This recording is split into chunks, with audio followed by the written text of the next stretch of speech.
Call of the Night Season 1. Complete recap. Let's go! After rejecting a classmate's confession, 14-year-old Ko Yamori becomes depressed and wanders the streets at night. He meets Nazuna, who identifies his restlessness as dissatisfaction with life. Inviting him to her apartment, she shares a bed with him and reveals herself as a vampire by drinking his blood, finding him unusually tasty.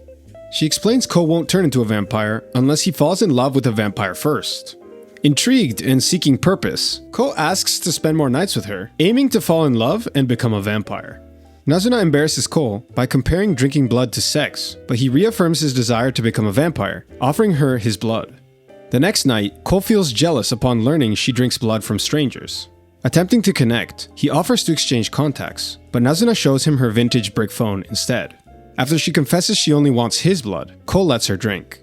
He later gives her a wrist communicator, calls her Nazuna-chan, and asks to be friends. That night, another girl appears, wearing a matching receiver.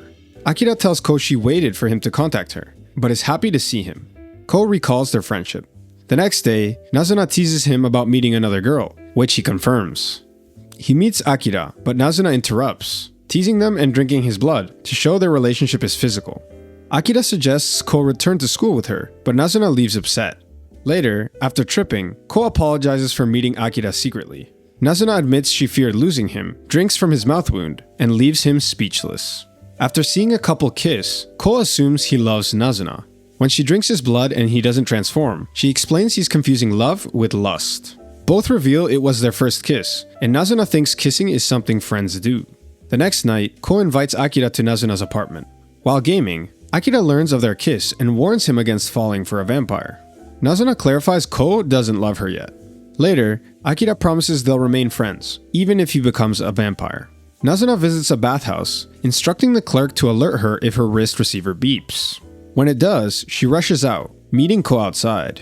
After his bath, Ko feels new emotions due to Nazuna's look, which she teases. She drinks his blood, and they rest at a love hotel. Nazuna reveals she teases him to enhance blood flavor. Later, at her apartment, she massages Ko and reveals she runs a home massage parlor. A client then interrupts them, and Nazuna promises Ko a kiss if he massages the client for her. Kiyosumi Shirakawa recalls her first massage with Nazuna.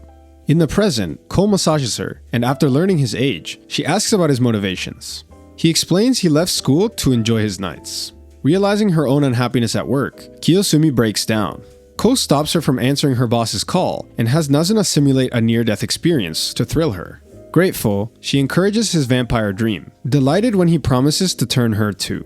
Later, at a night pool, Ko jealously pulls Nazuna away from flirty guys before they enjoy swimming privately together. Ko meets a flirtatious blonde woman, Seri, who claims she's bored with life. When Seri tries to drink his blood, Nazuna saves him, with Seri threatening to kill him. Another vampire abducts Ko to a rooftop, where Nico, Midori, Hatsuka, and Kabura pressure him to choose one of them to fall in love with and turn him. He rejects them all, declaring his loyalty to Nazuna. Seri confronts Nazuna about her intentions, and Nazuna admits she wants to be with Ko. Inspired, Ko vows to love Nazuna, no matter how long it takes. The vampires reveal that humans have 1 year to become vampires after their first blood sucking. Nazuna dismisses it and kisses Ko, as promised. He consults Akira, who warns he'll likely be killed after the year ends. Meanwhile, Akira meets an old friend, Mahiru, who admits he's in love with a woman he sees at night. Ko asks Seri about love, and she suggests dating. Though Nazuna resists, she eventually agrees but leaves mid-date, upset by Seri's influence. Later, Nazuna reconciles with Ko, taking him on a flight and drinking his blood. Ko then encourages Mahiru during a park meeting with Akira. Later, Nazuna holds Ko's hand, promising not to separate again, as Mahiro walks by with his girlfriend. Ko encounters Seri, but Nazuna intervenes, accusing her of condemning human-vampire friendships.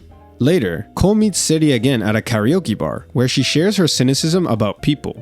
When an admirer interrupts, Seri tries to kill him, claiming it won't matter, but Ko stops her and escapes with the man, Akiyama. Ko learns Akiyama likes Seri, who arrives, intent on killing them both. Akiyama confesses he fell in love with her, despite her disdain for romance. Moved, Seri agrees to convert him, and they celebrate at karaoke, with Nazuna telling Ko they can take their time. Midori recruits Nazuna to cover a shift at her vampire-themed maid cafe to avoid being upstaged. Ko stays as a customer and meets Arisa, a maid who loves the cafe culture. While preparing social media posts, Midori discovers creep shots of Arisa and enlists Ko to find the culprit. Ko and Nazuna investigate, analyzing the angles of the photos. Ko sets a sting operation and catches Arisa taking the photos herself. Arisa confesses her narcissistic need for recognition and decides to quit. Midori forgives her, acknowledging everyone seeks recognition. Nazuna uses her cafe earnings to upgrade her furniture and asks Ko to find new clients for her business. Ko approaches a tired woman on a bridge, who takes him to a cafe. He pitches Nazuna's services, but she jokingly threatens to report child labor violations. Introducing herself as Anko, a detective, she questions Ko about Akiyama, showing his photo. Ko denies knowing him, and Anko leaves after paying, secretly stalking him. Later, Ko, Mahiru, and Akira investigate their school's 7 mysteries, finding mundane answers until encountering a vampire, who attacks Akira. Ko fends him off, but Anko arrives, exposing him to sunlight, letting him die. When Ko questions her, Anko warns him about his naive view of vampires. Shaken by the previous night's events, Ko begins to question becoming a vampire. Nazuna reassures him that the starved vampire at the school was an exception. Speaking with Mahiru, Ko is asked why he wants to become a vampire and whether it's a good idea. Later, Nazuna visits Ko, admitting that her long vampire life isn't as thrilling as it seems. Seeking advice, Ko meets Anko, who opposes his vampire aspirations, calling them a threat to humanity. She gives him an ultimatum: abandon his dream and she'll protect him and teach him how to kill vampires. Ko refuses, insisting not all vampires are bad. Anko reports him for breaking curfew, forcing Ko to flee. Hiding at a playground, he is found by Hatsuka. Hatsuka takes Ko to his place, where Ko discovers Hatsuka is actually male. Meanwhile, Nazuna believes Ko no longer wants to be a vampire and pleads with Nico to let him live. Furious, Nico smashes the table and threatens to kill Ko. At Hatsuka's, Ko reflects on Anko and the male vampire she killed. Hatsuka offers to turn him, but Ko declines, insisting he wants Nazuna to do it despite the risks. Ko confronts Nico on the rooftop, rejects her claims that Nazuna won't see him, and searches for her. He finds Nazuna at the vending machine where they first met. There, Nazuna promises to be a vampire worth loving, and kisses him. Now you're all caught up. Go and enjoy season 2. Peace.